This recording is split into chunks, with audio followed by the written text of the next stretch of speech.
Welcome to a Flock of Donkies with your host, Adam Emmert. Is he half like cowboy, half Japanese? Nope. Like, who is this guy? And Gerrad Tim. Could you imagine John Elway riding Thunder? I love Thunder. Hello, everybody. Welcome to a Flock of Donkies, your Seahawks and Broncos podcast with a West Coast bias. Coming at you today from a sunny Missoula, Montana. I'm your co-host, Adam Emmert. Across the table from me is the man who I have heard is the master of being a +1 wedding date, Gerrad Tim. How are you today, buddy? I'm good. I don't know about a master of it, but I had a pretty good time at an outdoor wedding By all accounts, you're a this master. weekend. I had a pretty good time. And, I'm not really one to go to weddings, but fuck, dude, it's fun, man. Yeah. Open good bar, time. what could go wrong? It was awesome. Up in Butte. Yeah. Homestake Pass. Homestake Pass. It was good. Where all the trees are dead from beetle kill? This area wasn't so bad yet, but goddamn, it's horrible up there. Yeah. It needs to burn. Pretty rough. Needs to burn. Well, folks, it's great to be with you today. Just to start out, the beer we're drinking today, and we'll get into a heavier review here in the middle of the podcast, is the Madison River Brewing Company's beer, Salmon Fly Honey Rye. It's very tasty. Check us out in the middle of the podcast, and we'll have a review for you on that. Only if you want to know what good beer tastes like. Oh, absolutely. And this is a tasty beer. This is one of my personal favorites for the summer.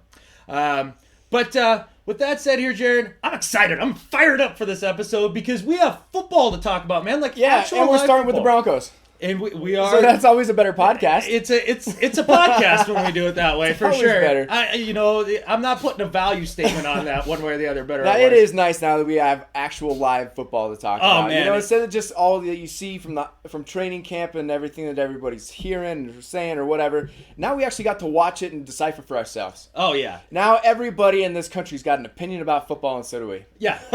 Only ours is the most right. So, anyways. It's reliable. Yeah, absolutely. So we're starting out today with a little bit of Donkie Spit. Gerrad, we watched that game. What stood out to you? That game. Yeah, what stood out to you right out of the gate? Right out of the gate, I think the first concern that actually popped up to me, Yeah. right when we started the game, on that first defensive drive, we were giving up runs to the outside left and right. Like, it was no big deal. Von Miller over pursued, then he missed the coverage. But I think guys were just a little jittery. It's a concern, but it's not something I think is going to be a problem throughout the year. This was preseason defensive drive numero uno. So Sure. I don't think it was too bad, but we over pursued and we got a lot of speed on defense. So I don't really understand why we were doing that, but man, we were giving up a lot to the outside. Well, and LaMichael James is fast. He's so fast. if he's going to get somewhere, it's going to be to the outside. But he's containable. Yeah. Is what I thought. Yeah. He did look pretty good. Colin Kaepernick also looked all right, but Colin Kaepernick looked huge. Dude. He looked way bigger. he is a little bit bigger, and he was Yeah. still pretty accurate on his throws. Yeah, that and fucker. he was running to the right side and threw across his body. It was impressive, but Yeah. that was my first concern was our So you run got to a the little outside. carved up on that first drive. A little bit. We didn't give up anything up the middle, and especially across the 50-yard line, we really tightened up, and then we held them to a field goal. So I think once the jitters were away, we felt comfortable in the team we were playing. This is the first team Sure. that anybody's really played other than themselves. So Right. they're going to be throwing different looks at you, things you've never seen. Of course, you're going to be amped up and ready to go. This is the first real action you're seeing. So I think we really settled down after that, and we only gave up 61 rushing yards in the game. Wow. And really? a lot of them were on that first drive. Yeah, because it felt like more than that It felt when like you watched more, the but only game. 61 throughout the rest of the game. So I really feel pretty good about the way our defense kind of settled into the scheme. They didn't over pursue. And, Duke Ihenacho was all over the place. The Duke! He had 7 solo tackles. He led the team. Half He was cowboy, half everywhere. Japanese, getting it Dude, done out there. This guy was blowing everything up, man. He impressed just like everybody wanted him to. Because they always talk about these players who play great in training camp, and yeah, they're lighting it up. How are they going to do once the first game time action comes? And he just completely lit it up. He did. He actually really flashed. That's one of Yep. the people that I noticed, as somebody who's not exactly a Broncos fan per se, where I'm sitting down and I know every guy inside Right. and out. As an outside observer, he really flashed. He really did. And there were a couple times where we were watching the game. It's just like, who was that? And bam, it was Duke. Duke.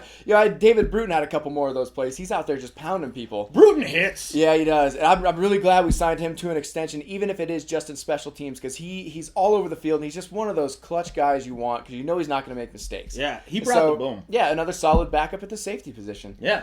What else? One of the things that concerned me also was our offensive line depth. When you saw it, when our second teamers and third teamers were in there, Brock was running for his life. Yeah. He didn't have any time whatsoever. There was no communication. We still ran the ball somewhat effectively. Right. But that was largely in part because C.J. Anderson was killing it out there. True. He was definitely one of the stars that I saw. He's definitely earning himself a spot. He carried the ball 15 times in a preseason game. Name that Anderson Bronco running back. Everybody wants to compare him to Mike Anderson, but it's just the name. He's not even close to the size or the style of play.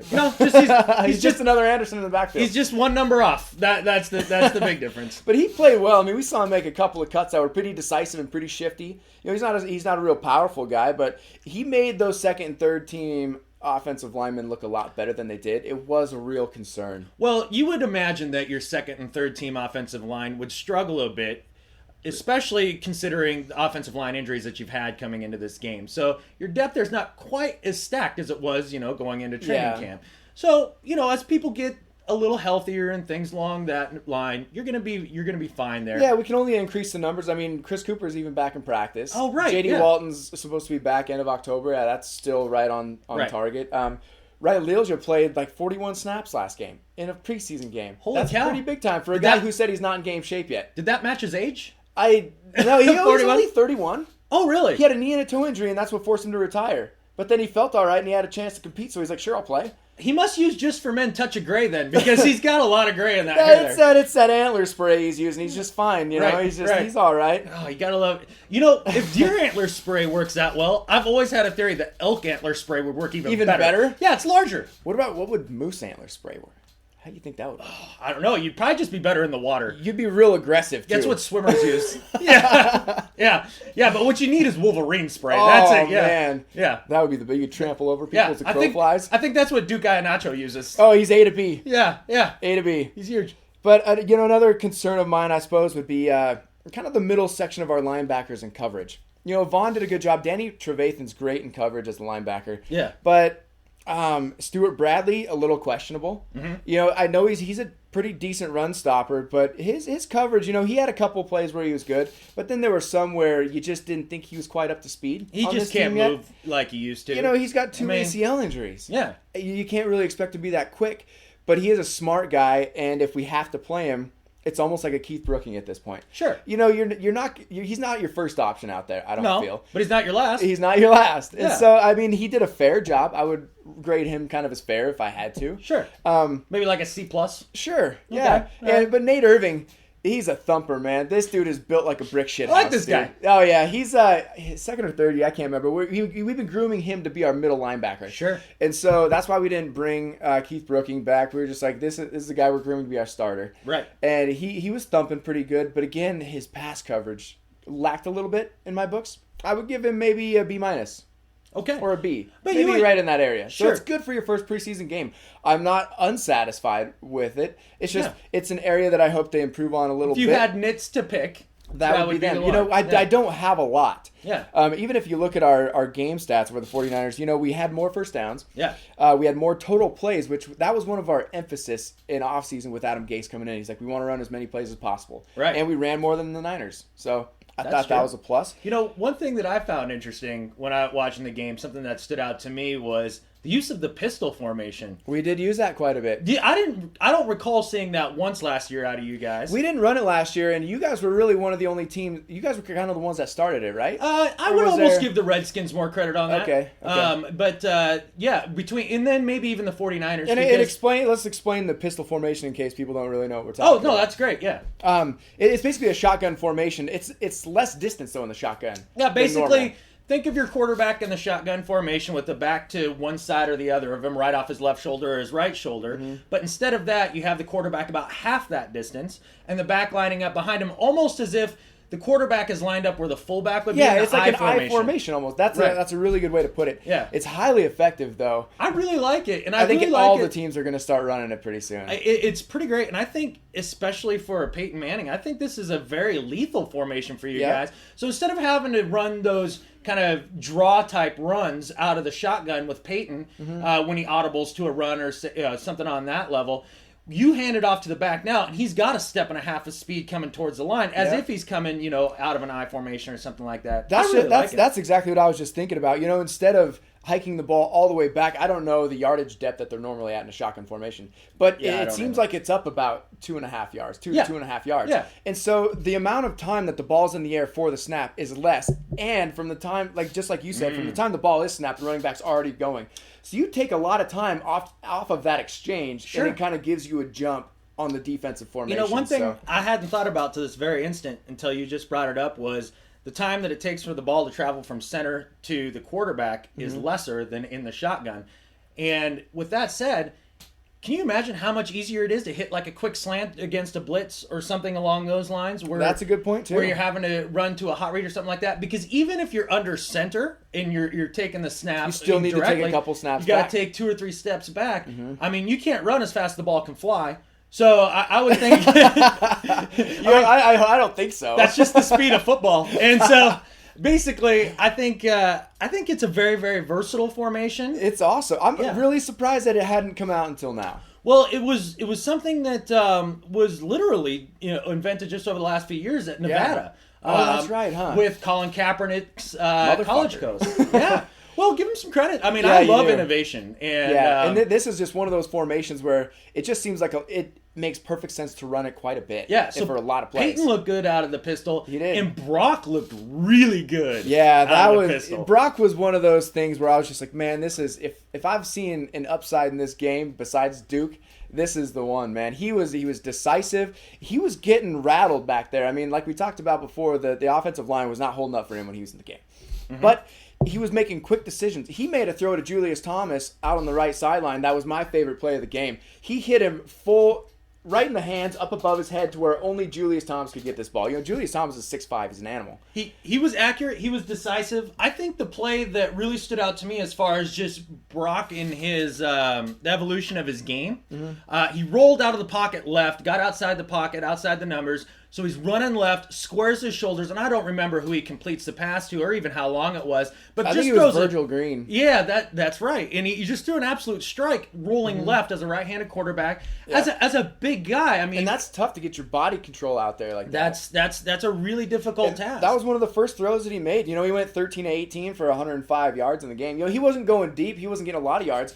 That was, I think, a lot because he had to make these quick reads because he didn't have time to sit back there. Absolutely didn't have and the time. He had to scramble a couple of times. One of the scrambles looked really good. You fear that a 6'8" guy is just going to get teed off on, but he makes his body work for him. The best that he can. His accuracy impressed me. It's definitely better than last year, and his decision making above that. I thought that was light years ahead of the games that I watched him in last year. Well, you can even see in his mechanics. He was throwing the ball sidearm when he came out of Arizona State. So that was one of the main things that George Knapp and Adam Gase wanted to work with him on. Right. Is coming over the top because it's a faster delivery and it's more accurate. Yeah. And he didn't. I didn't see him throw a sidearm throw the entire game. Maybe I missed one. I don't know, but I didn't see it. And so what they were thinking was going to happen is he's going to revert back to those old habits because people do that, when they're being brought up and groomed to do something. But he didn't do it once that I saw. Interesting. And so I think he's got a good ability to learn and to progress. And so I think that's exactly what he's doing. So I like it. I mean, he's the future of the Broncos franchise. If you had any doubts going into this game, I would think that they are erased by now. I think we're a little bit easier. And he didn't turn the ball over. No, he looked sharp, just sharp all the way around. Now, one question I had for you, we talked about C.J. Anderson a little bit earlier. Yep. So, as you look at your running back core here, is it going to be C.J. Anderson or Lance Ball, the last guy, odd man out? You know what I mean? That guy in the bubble. At this point, Lance Ball is out because he does not have practice squad eligibility anymore. Oh! So that's going to be the factor. That's why he's probably going to be out. C.J. Anderson, he's a rookie. He played a great game. He's been doing really well in camp. And he's also got practice squad eligibility. That's cool. Lance Ball, it's either you're on the 53-man roster or you're done. Right. And so do you want to put him ahead of Ronnie Hillman, Noshawn Moreno, Monte Ball? Do you put him ahead of those guys? I don't think you do. So I like Lance Ball, but unfortunately I think he's the guy that's gone. Yeah, and, it might just be time for that. He is a a guy that doesn't really stand out in any way, but solid. He's solid. Yeah, he does. He gets you exactly what you need him to. He's a backup running back. He's a solid backup. I think he'll get picked up somewhere if we let him go, though. I would guarantee he gets I just picked hope up somewhere. he's one of the first guys we let go so that he has a solid chance. Because he's never complained about anything. He's just done what he's done his job. He's done everything we've asked him to. So the New York Jets could use him. Yeah, New York Jets could use a lot of things. Well, I just chose them because they can use every single position. Oh my God. Yeah. Oh, they're a nightmare. Dumpster fire. So let's see. What else did I want to talk about? So, we rushed the ball for 117 yards, which wasn't too bad. I'd like to see some more because we do want to run the ball a little bit more. But, that was fair. You're trying different things. You're trying different formations. You're trying to see different guys in different situations to get an assessment on them. So you're not going to be running your offense as if it were a game day game plan. That's true. That's true. One of the things that I was impressed by, and I know that in the preseason you're not running every single play in your playbook, and a lot of guys will get confused and they'll be penalized just because there's so much shit to think about. Sure. But we were only penalized 4 times. And with the amount of young guys that we have in there, with the amount of free agents that we have in there, and guys that we've had to piece together in our O-line, I think to get away with the first preseason game and only have 4 penalties was pretty good. Yeah, one thing that I came away with after watching that game was the Broncos were very disciplined. They really didn't have it wasn't a sloppy game for you guys. No. Very tight. Yeah, and I think a lot of that is because of John Fox and Jack Del Rio. The discipline is their main thing, and so penalties weren't a big concern for us last year, and I'm happy to say they won't be this year. Yeah, Pete Carroll rolls a little differently on that, and it showed up. Yeah, we'll get to that here in a bit. Yeah. The other thing was we didn't turn the ball over, and we had 4 takeaways. I like that. Oh yeah, that's a good ratio. Anytime you're plus on the turnover ratio, I think you're doing pretty good. It's all about the ball. It's all about the ball. You got to have the ball. Yeah. So let's see. We talked about Julius Thomas. He looked good. He did look good. There was a couple of things that he did. He missed 2 really crucial blocks. One where he didn't seal off. I think it was C.J. Spillman, and Monty Ball lost a yard because it was just bam, just drilled him because he just whiffed on a block. So going into this preseason game with Julius Thomas, was blocking a concern with him coming in, or was that something? It wasn't much of a concern. It was one of those things just happened. We were looking to develop him in. Sure. Because he was a basketball player. He only played football for 1 year before he came to the NFL and just was injury prone. So he's not an expert blocker now? Not yet. Really? You would think that one game and 1 reception would make you a solid blocker, but it hasn't. Gerrad, I played center in 7th grade tackle football. You're a solid blocker. I should be able to come in and be at least a solid number 2 long snapper. Have you seen these defensive players move? Oh, fuck. I have. And I would be dead in 3.2 seconds. These guys are unbelievable. Oh, my God. So, but the other block that he missed, and this is something that you just cannot do. Yeah. It was that 4th and 1 that we had inside the red zone. We went for it. He missed the block, which created the domino effect, which stopped C.J. Anderson before the first down marker. And so those were 2 crucial blocks that he missed. But he didn't miss any others that I saw. He had a couple really good blocks that sprung C.J. Anderson for 17 yards. Sure. And so I think that was good and bad. So a little up and down. Yeah. But in his interview after the game, the first thing he said was, he goes, I missed a couple blocks. I know I need to work on that, and I am, and blah, blah, blah. So that was the first thing he addressed. He knew he'd done it. So I don't think it's going to be a problem. He had 4 catches for 35 yards. Solid. Yeah. That's productive. Yeah, but that's all from the 49ers game that I wanted to touch on. Sure. Just a couple of quick little notes. Chris Cooper's back in full pads. Yeah. He's working into it. He said he's not in great game shape yet. We actually even had him making a couple snaps to Peyton Manning. This is a guy out of North Dakota. That's where he went to college. So yeah. I like him. Well, he we're was a rooting captain. for him. Yeah, we are. Yeah. And so at this point, since he's not on the PUP list, right? Either he makes the roster or he doesn't. Now that he's in full pads.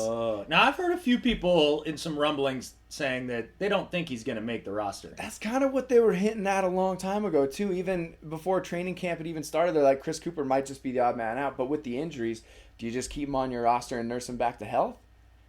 I think the injury factor might play a little part of it. Sure. But then again, I don't see his progress. I don't know how he's doing. So I can't give too much of a prediction on that. Sure. I mean, with that being the case, I look at your guys' offensive line, and that's obviously where you guys have been hit with the most injuries this year. Definitely. So I would be more inclined to keep a guy that can actually play, and maybe he just needs a few weeks to get healthy. In the meantime, you have your starters that are, out there playing. Yeah. He can heal up. If something does happen, you were saying in the last pod that, you're getting close to being one injury away from, having to scramble a bit. From being fuck stage. Yeah, exactly. DEFCON oh fuck. Yeah. And so I would say I would be more inclined to keep him and say maybe, cut a Quentin Jammer or somebody along those lines. Something like that where we're super deep. What is that give and take on which one you sacrifice another position for? Yeah, exactly. And, Chris Cooper's injuries, it was a forearm was his last one last year. He broke his forearm, so he was out.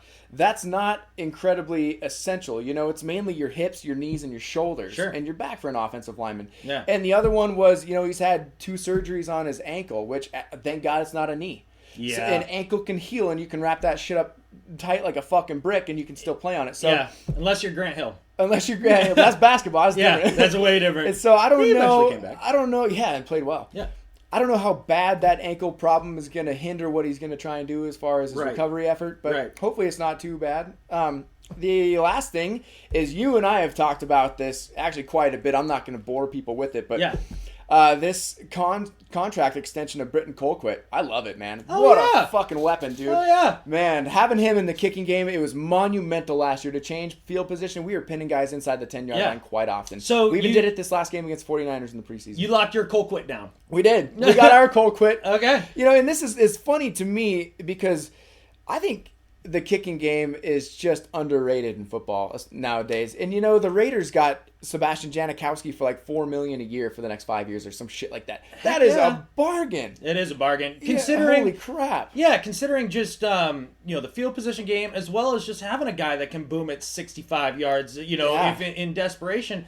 I think people overlook special teams a lot. We've kind of held off on talking a lot of special teams because on the it's not a sexy topic. A lot of people, but it is a third of the game, and it's something that's gigantic. And it can do a lot for momentum, too. You get a big return you kick a touchback so the return guys don't get a big return. You pin a guy inside the 5-yard line. Yeah. Those are big-time swings, and, we talked about earlier, it's only a matter of time before Janikowski hits a 75-yarder. It's got to happen. They've got to just let him heave it, dude. Just let him. If you're down in a game, just fucking let him boot it. He can. He's got that range. Look, you're not making the playoffs, Oakland Raiders. No.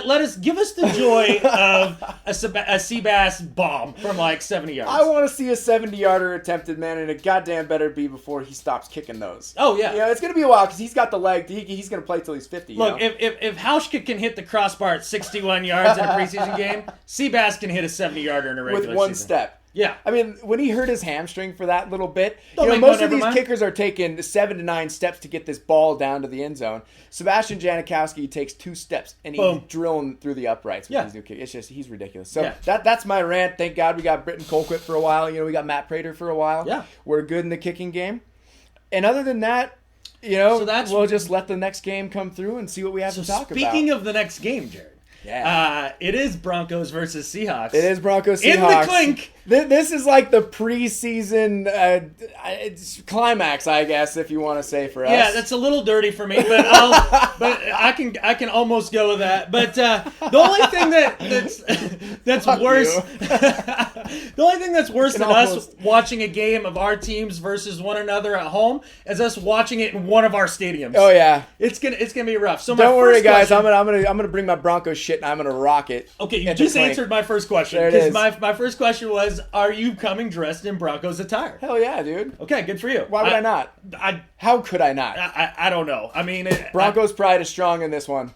Okay, that's good. That's good. I'm glad to hear that. Now, coming into this game, after watching the first preseason game, kind of hearing what's been going on in camp between the game and now, what are you looking forward to in this game to see, specifically in person, in live action? I am looking forward to see how quickly we can recover on play action.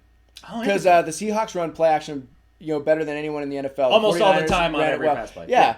And, it's one of those things, but when you have a quarterback like Russell Wilson, you can do that on every play, and it's effective because people don't know what the fuck he's going to do. Yeah. And so, like I talked about before, it was our linebackers in coverage, which I was worried about, and that over-pursuing. Yeah. And the Seahawks are a team that could really exploit that. Whether they do in the preseason, I don't know. You guys aren't going to worry about our defense. You're going to try and run your offensive plays. You don't give a shit what we're giving you. You don't care. Yeah, and it's going to be vanilla on both sides. Yeah. So on our defense, I just want to see how quickly we can react to that. Right. That's the thing that I am looking forward to seeing most. Right. Well, and to see Peyton Manning against some of your corners. I want to see this battle. That's going to be epic, dude. That's going to be fun. Yeah, that's going to be really fun. Arguably the best offensive quarterback and receivers that we have in the Broncos against arguably the best secondary in the league. You know? Sure. I think it's going to be awesome. Yeah, that'll be a fun battle. It will. I cannot wait to see. That's actually, that's pretty good. I can't wait to see our first teams go at it, man. I cannot wait for this first quarter. Yeah, it'll be really interesting. I have an idea of where I think you guys will attack. Through the air. If it were me, in the way that I've kind of seen the Seahawks shake out, I would attack our linebacking core in pass coverage if I were you guys. Yeah. I see a lot of little wheel routes. I see a lot of little hitches. I see a lot of shallow crosses. Things Julius Thomas could have a big game. Julius Thomas could. And my contradictive question, I suppose, if that's even a fucking word. Would be contradictive. So I know that what areas we should target and try and exploit. Mm-hmm. But again, like I said, with the Seahawks, it's a matter of what plays we want to run, see what we can do. You know, I think if we want to try some outside stuff, it really doesn't matter how good your corners are. We're just going to give it a shot. Oh, yeah. Just kind of that sort of thing. But, yeah, if we were looking for a weakness, that would probably be it. Yeah. Matchup standpoint. I'm pretty sure Peyton Manning doesn't fear anybody in pass coverage. I don't think he does either, especially with Demaryius Thomas out there on the side. Sherman Demaryius? That's a good battle, That's going to be fun to watch right there. Oh, and then Browner and Eric Decker would probably be going at it. I would imagine so. A full-time matchup. Yeah, so. Yeah. And you know what I'm really going to look forward to later on if we do play in the Super Bowl is watching Chris Harris against Percy Harvin. Yeah. In the slot, man. Yeah. That'll be... these two teams are just matched up. It's a ridiculous matchup. Both loaded. Both are pretty loaded. Both different offensive styles with very high tempo. Yeah. Both equal amount of weapons. I think it's just going to be so much fun to even watching a preseason game. It should be fun. I will point out one fact that we are current champions after beating you guys last year in the preseason. What was it, 23-22 or some bullshit? Doesn't matter. Russell Wilson threw 2 fourth-quarter touchdowns. Bam. That was his coming out party. That was, wasn't it? Yeah. Motherfucker. Yeah, you knew after that game. Yeah. But one thing that is kind of cool that you had pointed out to me last year was both of our coaching staffs work pretty closely together going into the preseason games that we play against one another, so that we understand what we're going to do against one another, what things we want to work on, both teams. And they communicate really well in the I think that's very cool. How long are you going to play your starters? And they just kind of come to a compromise. And I think it helps just having that you guys were in our division. We know a lot about you. I mean, we've been in contact, obviously, up until now. Sure. Playing you guys in the preseason is just a benefit for both of our squads. Yeah. So. And somehow we got over the fact that you wouldn't let Peyton Manning get on a plane to come and even visit Seattle. So he was going with plan 1, man, plan A. Yeah. Well, we ended up with plan round 3, and I'm real happy with it. Sounds like a good plan, though. It's 1A now. Yeah. Yeah, I don't know. This preseason game is going to be a lot of fun. I'm a little concerned with our backups in the offensive line, and I think that's probably where you guys will really start to push in the game.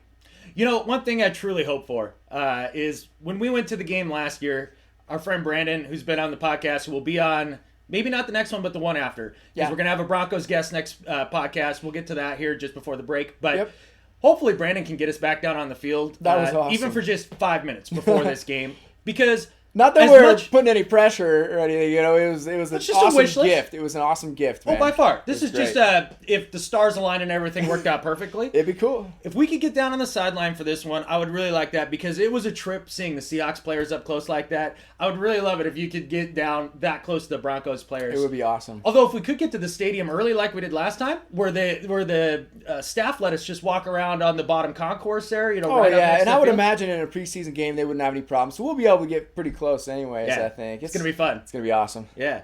So we'll send pictures, everybody. Oh, absolutely, absolutely. So that pretty much kind of wraps up what you're looking for here. That is pretty much it. Not a lot of news happening right now, except for Chris Cooper and his injury update. Ryan Clady's coming back, but other than that, I can't really wait until we get to go over and see this game and then talk about what we saw, what we liked, what we didn't like. Awesome. That's pretty much it. Awesome.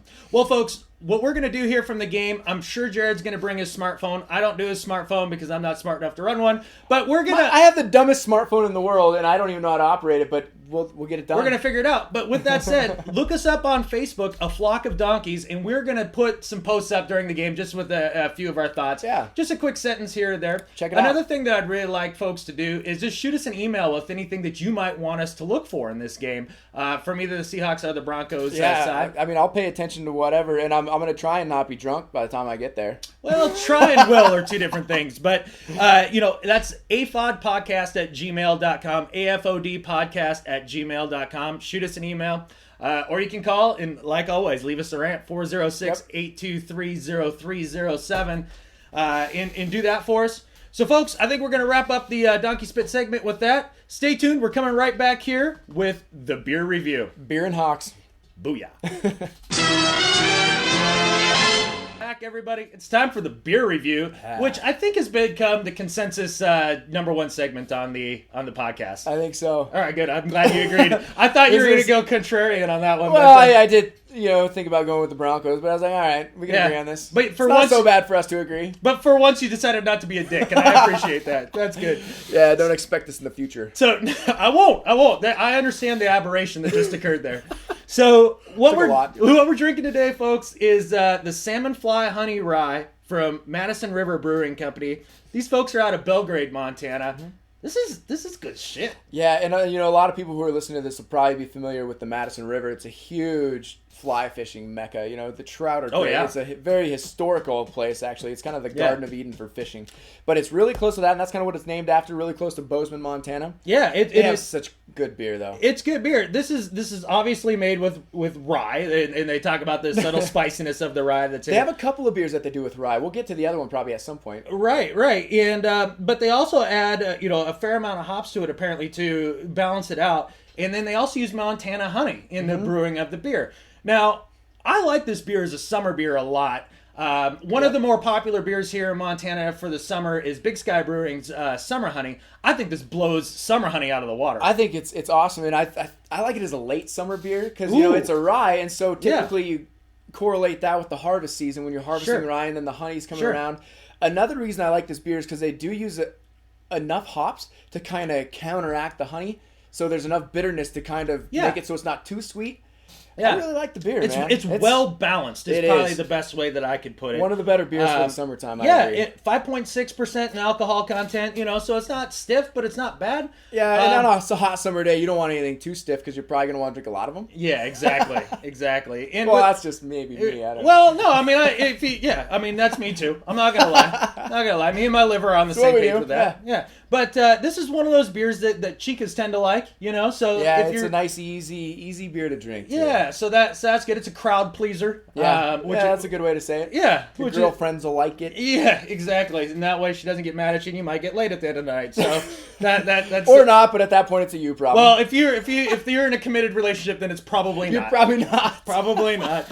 Maybe if it's your special night once every 2 weeks, you're lucky. If you're in a committed relationship, beer just makes you tired at this point anyway. Oh yeah. And maybe just slightly less bitter towards the other person, Yeah, I'm kind of kidding. I know a lot of cool couples. Yeah, we're just razzing you. That's fine. But if you're married, it's probably once a month when you finally get that special night. So if you're lucky. Yeah.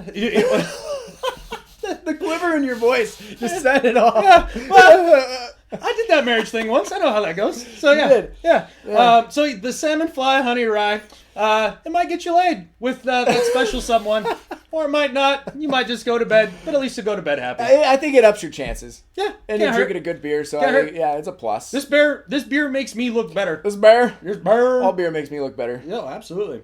So anyways, folks, I think that wraps up our beer review here. Stick around because it is Chicken Scratch next. There we go. Alrighty. Welcome back, everybody. Time for some Chicken Scratch. I'm fired up for this today because I have actual game tape to talk about. And by tape, I mean rewinding it on YouTube. But well, actually, we got whatever NFL Pass that is this year, so we'll be able to watch all these games and rewind. Yeah, so NFL Game Rewind. And that's right. Now, unfortunately, it does not give you the preseason games, but I did go back and check out its features for last season. It gives you like 5 seasons back that you can watch every single game. And we still got our preseason games on YouTube, so we were able to go back and watch them anyways. Yeah, and I mean, you can watch the full game, like the full broadcast. You can watch the condensed version, where it's just play. Yep. Or most games, they have the all-22 cam as well. So we're going to know shit when regular season comes around. If you guys want to rewatch these games, it's NFL Game Rewind. Correct. It's $40 and you can watch any team, any game you want to this season or regular season, or not like you live. said, the past 5 weeks back. So if you missed the game, life happens. We all understand that. Go back and watch the games, man. It's solid way. $40 for the season, not bad. Yeah, it's pretty great. So, like I said, we couldn't find it on the NFL Rewind, but we did find it on YouTube to rewatch. So preseason games not on the Rewind. You can get those on YouTube to watch those. So I went back and we did and rewatched the Seahawks Chargers game. It was an interesting game. There were some things that stood out to me that had, a few areas of concern and obviously some bright spots as well. Being that I'm a Debbie Downer, I kind of want to start out with a few of my areas of concern. In the number one, and I haven't heard anybody else. Bad news first. Bad first. Yeah, exactly. I love ending on a good note. So the thing that really bothered me, and I haven't heard anybody else really talk about this, is the way that Ryan Matthews just ran it down our throat. They just jellied it. Because, I don't know, a lot of people don't understand that reference. And I heard this joke in Las Vegas. This out there. Yeah, this needs to be said. So I'm in Las Vegas after a whole night of drinking with the girlfriend, end up at a Denny's, and we were just thrilled to be at a Denny's. Ex-girlfriend. Can I just make that clear? Is your ex-girlfriend? Oh, girlfriend at the time. Okay. Yeah, absolutely. Yeah. And we're sitting there. I'm just happy. Yeah, right? I'm just happy to get my moons over my hammy, and I hear these two Jersey guys at the table next to us, and the guy looks at the other one, and they're waiting for the cops to show up because a hooker had ripped him off. And the one guy looks at the other, and he goes, "You know the difference between jelly and jam, right?" The other guy says, "Nuh-uh." Says, "I can't jelly my cock down your throat." I swear to God, that's my number one Vegas memory. That's quality. Yeah. So, Ryan Matthews jellied it right down our throats, right up the middle. And that was the problem that we had last year. I was just going to ask you about that.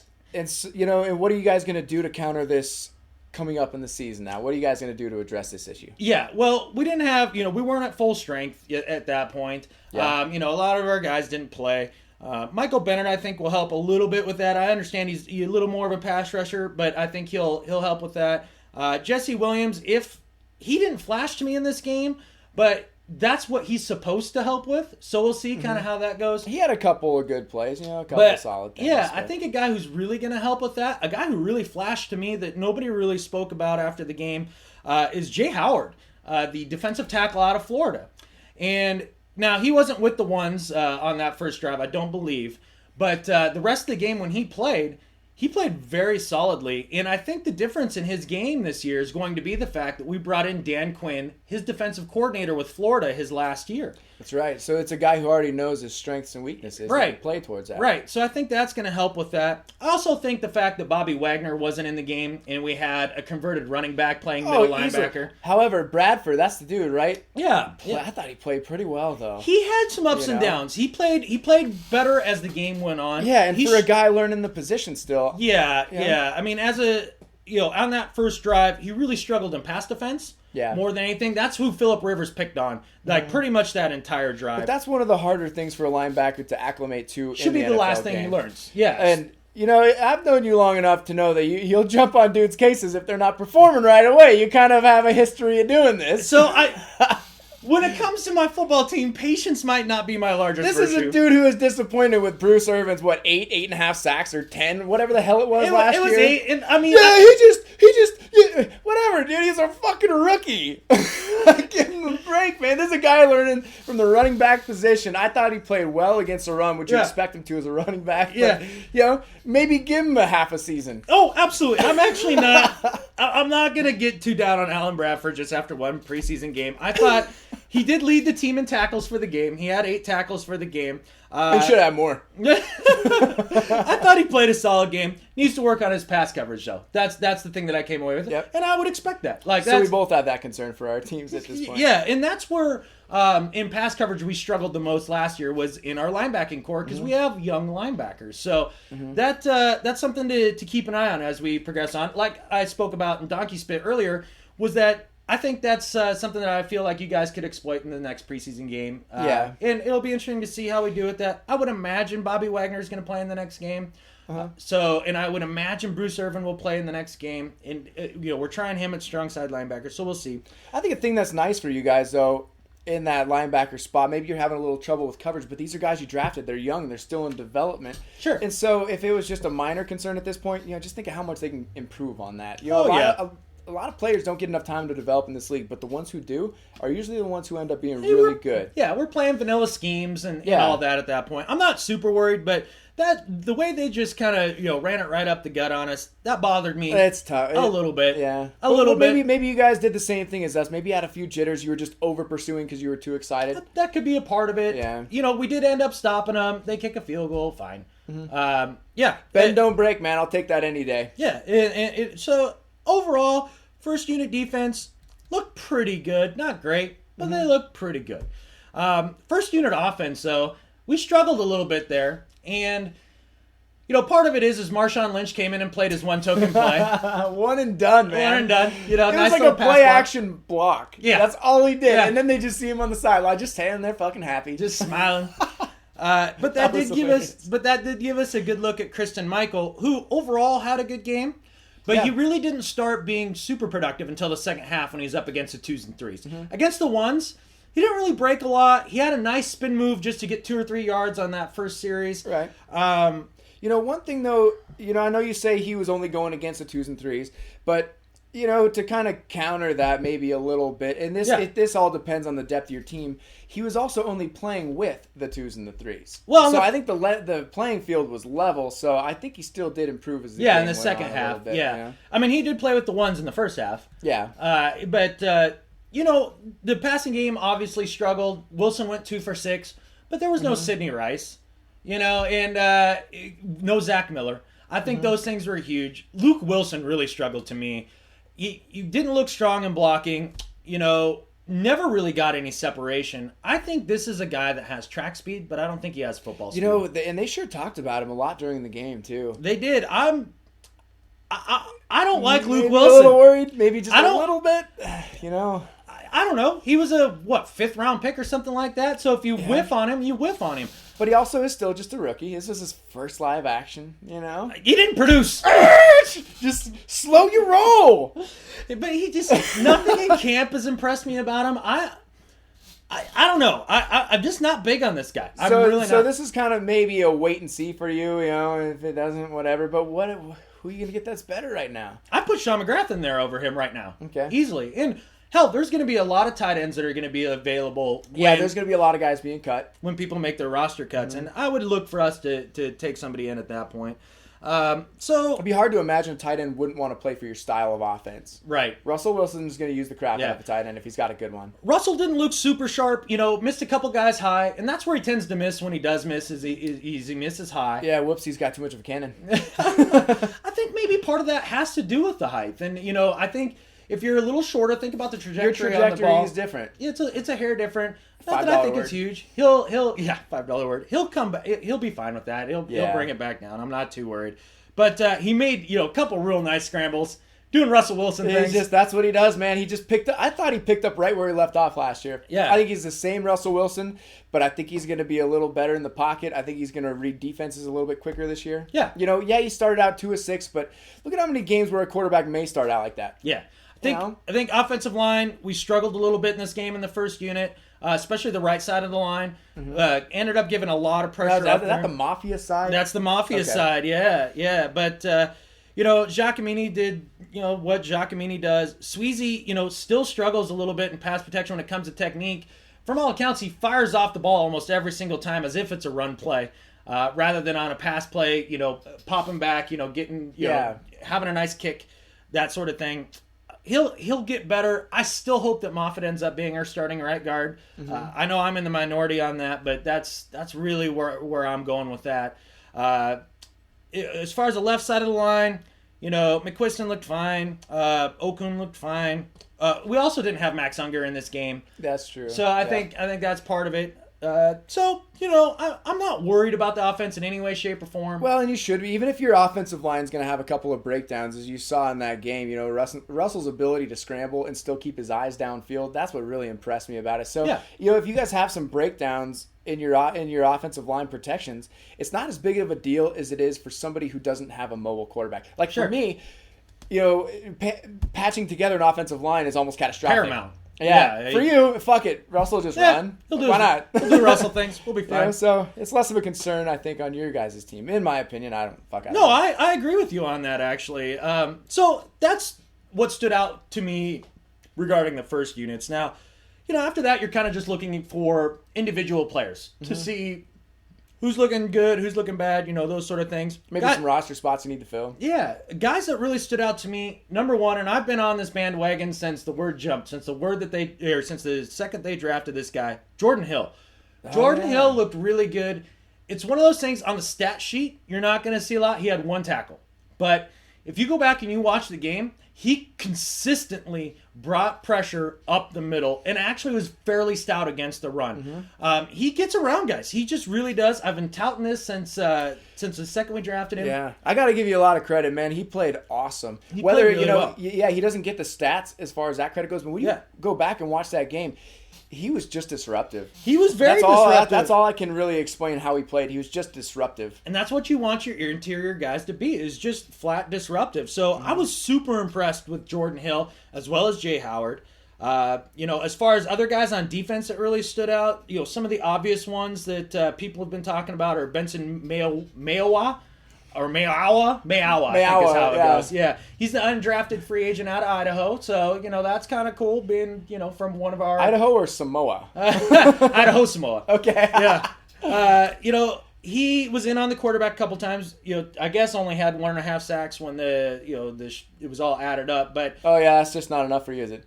Only. Oh no, I thought he had 3. Watching the game, but they only credited him with 1.5. But he played well. He played pretty well. I think it was a little more a product of the pressure we were getting up the middle. And, like I've spoken about in previous podcasts, when you get that pressure up the middle, that allows the quarterback not to step up. That, doesn't and he has to go outside. And so he has to hang right where he is, and then your outside guys just, come around the edge and boom, good night. It's funny with the way the NFL kind of goes, because even a couple of years ago, since it turned into such a passing league, everybody's like, we got to get this outside pass rusher. Well, these offenses started beefing up their interior line, so it's like, well, if you're not going to get a push up the middle, we'll just stay in the pocket, step up, and make the throws. And now all of a sudden the defenses are having to go back and counter this part. So it's what I love about the NFL is year to year it's this ongoing chess match, and you see it at every freaking position. At the tight end position, these quarterbacks who can now run. You're just seeing all sorts of things to try and combat like what you the others mentioned do, and it's fun to watch. Yeah, you mentioned the tight ends and the emergence of the super athletic pass catching tight end, and now we're starting to see those big safeties starting to catch up with who can run and who can thump and also cover. It's bam bam. It's fun to watch. Cam man. Chancellor it's comes great. to mind for that. So that's pretty cool. Another guy that stood out is John Lotulelei, and this guy he looks a lot like Polamalu out there because of the hair. That and the way he moves. He's a missile. Yeah. He is. He doesn't play safety. He's an outside linebacker. I'll be really interested to see his progression through the next few games. Yeah. He was You impressive. just keep a guy on the roster. You keep this guy around. Yeah. You almost have to, because he's got a nose for the football, and he knows the game. Yeah. I mean, I know he's got the hair and stuff, but you can compare him to the way he moves and the way he reads in offense, like Troy Polamalu does. I have a harebrained theory, okay, and it has to do with the hair, okay, and it goes two ways, all right. Number one is if theories by Adam Emmett. A harebrained theory. So if I'm a guy like Lotulelei, where I'm trying really hard to make an NFL roster and I need to stand out in some way somehow, it's a little bit about marketing too. And so having that hair that flashes through on film every time, that instantly you recognize, you see him, he stands out, he pops to me. And when I was realizing that through the game, I had a counter theory that ran to that, and it was with Earl Thomas. Earl Thomas, he cut off the dreads this year. And I think the reason that he did it was easier to pick him out as a quarterback as you're sitting back there looking stuff and be like, I'm not throwing against him, there's the dreads. That's a good theory. If you look like everybody else and they have to actually not just look at the dreads and be like Earl, and they have to look at the number, process it, and then make a decision, it slows that decision-making process down by a quarter of a second or something like that. And quarterbacks, a lot of where they throw and how they throw the football depends on the safeties, how fast those safeties are, how they hit. Yeah. So I think knowing what Earl Thomas is capable of as a quarterback to be able to see that, I think you're absolutely right on that, to be honest with you. That's my harebrained theory. It could be right. Could be right. Yeah, absolutely. So that's what stood out of Lotulelei for me. Ukulele with an L. Hate ukulele. You don't like Eddie Vedder's ukulele album? No. Oh, okay. God, it's one of those things where ukulele every once in a while is great, man. It's awesome, but it's a fill-in. Why the hell did everyone have to start playing it? I don't know. Everybody, they're everywhere. It's rough. It's other guys on defense that stood out was Byron Maxwell, one of the corners. Had one pick, had another one that I think was negated due to a penalty. Not on him, but that one that he picked off was an impressive interception. He looked athletic. The ball, perfect, good hands. And in that really stiff cornerback competition, I think he stood out way more than Walter Thurman. Walter Thurman struggled in pass coverage. He Yeah. was constantly a step behind. Mm-hmm. Maybe it's just rust. Maybe I don't know. Why do you really think that was? I mean, what do you think I'm his not story sure. is? I'm going to have to continue to watch him through these preseason games, but he underwhelmed me a lot in that game. A lot of people said that, he's still fine. He had that one punt return that everybody's raving about. Come on. It was blocked up really, really well. He didn't make one move until he got to the backup fucking kicker and couldn't make him miss. And he couldn't juke the backup kicker. However, the backup kicker did turn on the Jets. Right. I don't care.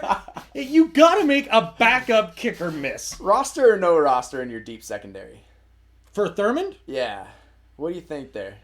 There's any two games to prediction, find or are you out. just waiting? You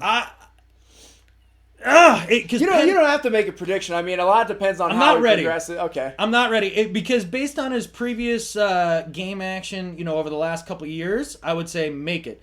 Based on this game and the way he's looked in camp, I'd say not make it. So and the way you said I'm ready, it's almost like you just had a flashback to a chick saying, but I really like you and I want to further this. That really rolled off your tongue right there like you'd done it before. Done that. All right. Done that. I just heard that. I was like, man, I think I've said that before. I'm ready. I'm not ready. Urge. Yeah, that's okay, welcome to high school. Thurman didn't look great to me. Who else? Here? On defense, those are the guys that I really wanted to touch on. Looking on the offensive side of the ball, guys that really stood out to me. Number one, obviously, would be T-Jack. He had a fantastic game. God, he threw some balls with some touch, man. Against the threes, and that's fine. But he looked all right though. I've always thought since we signed T-Jack that him being the backup quarterback was a foregone conclusion. This QB battle between Brady Quinn and him, whatever. Brady Quinn sucked nuts. He didn't look good. I know he had the one Holy touchdown crap. pass. One. Yeah, but he missed the previous snap. Dude, he'll have a good throw or two in a game, but the rest of them are just going to be shit. We've seen Brady Quinn do this for how many years now? He's just not accurate. Oh, He's just not accurate. So I like T-Jack in that. I'm not going to go a lot into T-Jack, but I'm glad to see him play well. What a quality backup. A quality backup. The other guy that really stood out to me, obviously, was Stephen Williams with a couple of long bombs that he caught there from T-Jack. Again, against the threes. I want to see him further in camp. Jermaine Kearse looked really good. Chop, chop. The other white meat. I like him a lot. You guys do have some what seems to be like some nice surprises coming up in your receiving corps. So Jermaine Kearse, I really like to see the way that his game has progressed.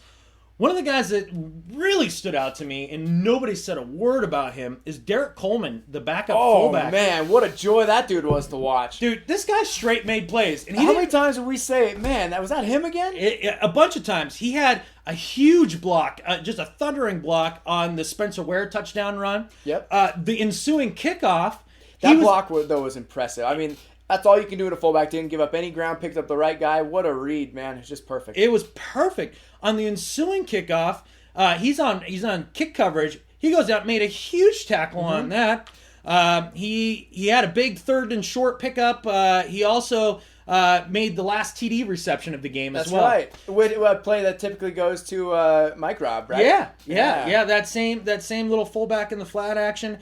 I think Spencer Ware is going to have a really difficult time making this roster unless it's, say, practice squad. Derrick Coleman thoroughly outplayed him. Big time. There wasn't a thing he did wrong. And he just kept getting his name called out there. Yeah. He played great, man. I think he only had the one carry, but even with that, man, I was He didn't miss a block. Yeah. He's got hands for a fullback. What looked like hands. I know it was only one reception, but it was... I think he had like three, actually. Oh, that's right, huh? Yeah. Yeah, that's one guy. They didn't really mention him very much, except for, that was Coleman on the tackle or on the reception, But they didn't talk in depth about him a lot. But yeah, he impressed me big time. Yeah. So that kind of was what stood out to me during the preseason game. Just looking at this one, coming into this next one, since we're going to be there on the sidelines, it's going to be, a little harder to see some things and maybe easier to see others. But we'll have to watch it again. Yeah, we're definitely going to have to watch it again. I want to see how our receivers match up against an elite secondary. That's gonna be something that I think we're both wanting to see that on both sides of the ball. I hope Sydney plays a little bit. That would be nice. That'll be interesting. I maybe want to see Marshawn carry the ball once.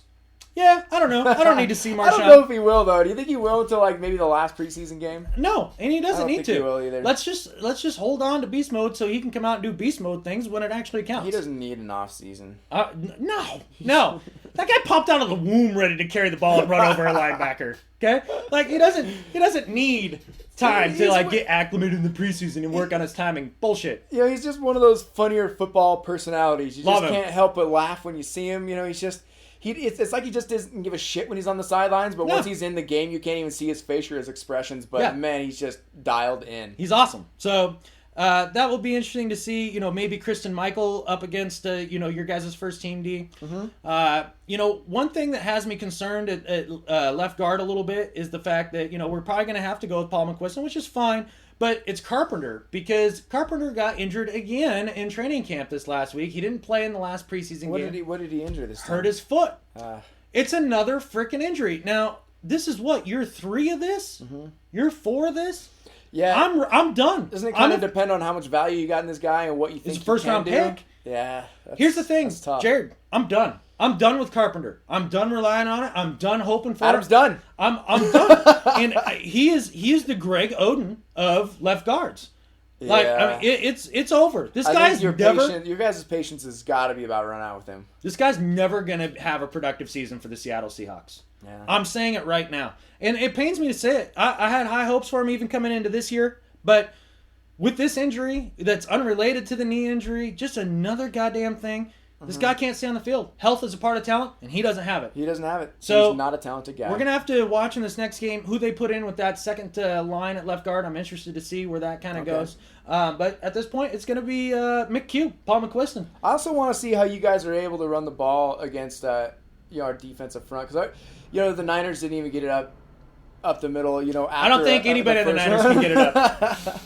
But I mean, with Terrence Knight in the middle and Vickerson, we're just huge there, and so that was, I think, going to be one of the strengths of our defense. I'm curious to see how you guys can run the ball against those guys. Yeah, we'll see how that goes. It's probably not going to happen, but we'll see. That's what you think. I don't know.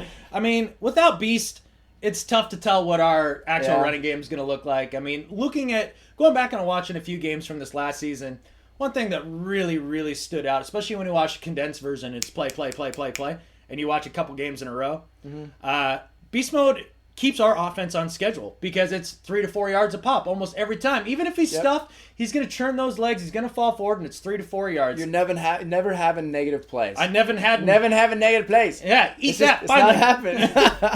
So it'll be hard to say what our run game is going to look like because I don't think we'll see a lot of Beast. Basically, at this point, with all the running that you guys do in this preseason, you're just kind of looking to see who's going to complement him the best. Yeah. Oh, Turbo's back, so who's going to be Robin to the Batman kind of thing. Yeah, Robert Turbin's back, so we'll get to see a little bit of him. The Turbinator. He's one of my favorites. He's going to be good too. So I'll be really interested to see how he performs. He'll probably be playing against the ones, would be my guess on that there. That's kind of what I'm looking for in the preseason game. Okay. Yeah. Well, Gerrad, I don't know if there's anything else to talk about. I don't think so, because with that said, there's only one other thing to say. In Johns we trust.